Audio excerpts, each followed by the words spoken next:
पाठ 5 उपसर्ग प्रेफिक्स। शब्द रचना। एक शब्द से दूसरा शब्द बनाए जाने की प्रक्रिया ही शब्द रचना कहलाती है। उदाहरण के लिए ईमान शब्द के प्रारंभ में बे जोड़कर हम बेईमान और अंत में दार जोड़कर ईमानदार शब्द बना सकते हैं। इसी तरह से रसोई तथा घर शब्दों को जोड़कर हम रसोई घर शब्द बना सकते हैं। कहने का तात्पर्य यही है कि हर भाषा में शब्द रचना की प्रक्रिया 3 प्रकार से हो सकती है। शब्द के आरंभ में शब्दांश जोड़कर, जैसे वि जमा देश विदेश, सु जमा पुत्र सुपुत्र, प्रति जमा दिन प्रतिदिन, उप जमा वन उपवन। शब्द के आरंभ में जो अंश जोड़े जाते हैं वे उपसर्ग कहलाते हैं। शब्द के अंत में शब्दांश जोड़कर, जैसे मित्र जमा ता मित्रता, जादू जमा गर जादूगर, बंगाल जमा ई बंगाली। शब्द के अंत में जो अंश जोड़े जाते हैं वे प्रत्यय कहलाते हैं। 2 शब्दों को मिलाकर, जैसे घोड़ा जमा सवार घुड़सवार, राष्ट्र जमा पिता राष्ट्रपिता, गृह जमा प्रवेश गृह प्रवेश। 2 शब्दों के मेल से जो शब्द बनते हैं वे समास कहलाते हैं। उपसर्ग शब्दों के वे अर्थवान लघुतम अंश जो शब्दों के शुरू में लगकर नए नए शब्दों की रचना करते हैं उपसर्ग कहलाते हैं। वस्तुतः उपसर्ग भी भाषा के सार्थक खंड हैं, पर शब्द की तरह स्वतंत्र रूप से प्रयुक्त नहीं हो सकते। देखिए निम्नलिखित उदाहरण। तत्सम या संस्कृत के उपसर्ग। उपसर्ग अर्थ। उदाहरण अति अधिक अत्यंत अत्यधिक अत्याचार। अनु पीछे समान, अनुकरण अनुवाद अनुभव। अप बुरा हीन, अपयश अपमान अपशब्द।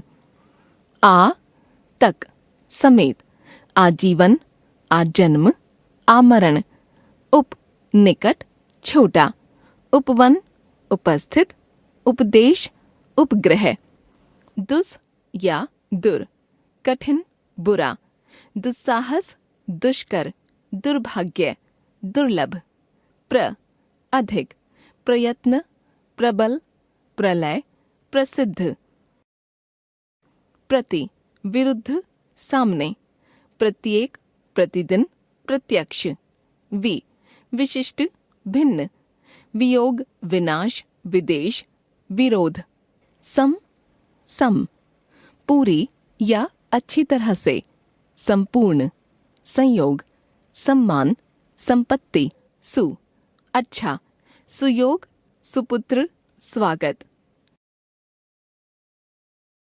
तद्भव या हिंदी के उपसर्ग। उपसर्ग अर्थ। उदाहरण अ या अन रहित, अछूत अथाह अनपढ़ अनजान अनहोनी। नि रहित निहत्था निकम्मा निपूता। पर दूसरी पीढ़ी के अर्थ में, परदादा परनाना परपोता। भर पूरा, भरपेट भरपूर भरसक।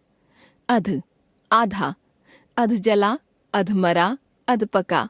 बिन बिना, बिन ब्याहा बिन जाने बिन देखे। क या कु बुरा, कपूत कुचाल कुढंगा। चौ चार, चौपाई चौराहा चौकन्ना। आगत या विदेशी उपसर्ग। उपसर्ग अर्थ। उदाहरण बे बिना, बेअदब बेरहम बेईमान बेइज्जत। बद बुरा, बदमाश बदनाम बदतमीज बदबू। खुश अच्छा, खुशबू खुशकिस्मत खुशनसीब। गैर भिन्न, गैर हाजिर गैर कानूनी गैर जिम्मेदार।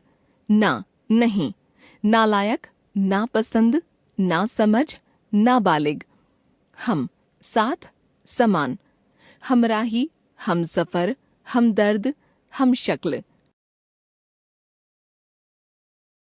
हमने सीखा भाषा में शब्दों की रचना 3 तरह से होती है, उपसर्गों द्वारा, प्रत्ययों द्वारा तथा समास द्वारा। उपसर्ग वे शब्दांश हैं जो शब्द के प्रारंभ में लगकर नया शब्द बनाते हैं। उपसर्ग भी अर्थवान इकाई हैं, पर शब्द की तरह स्वतंत्र रूप से प्रयुक्त नहीं हो सकते। हिंदी में 3 तरह के उपसर्ग मिलते हैं, तत्सम, तद्भव और आगत उपसर्ग।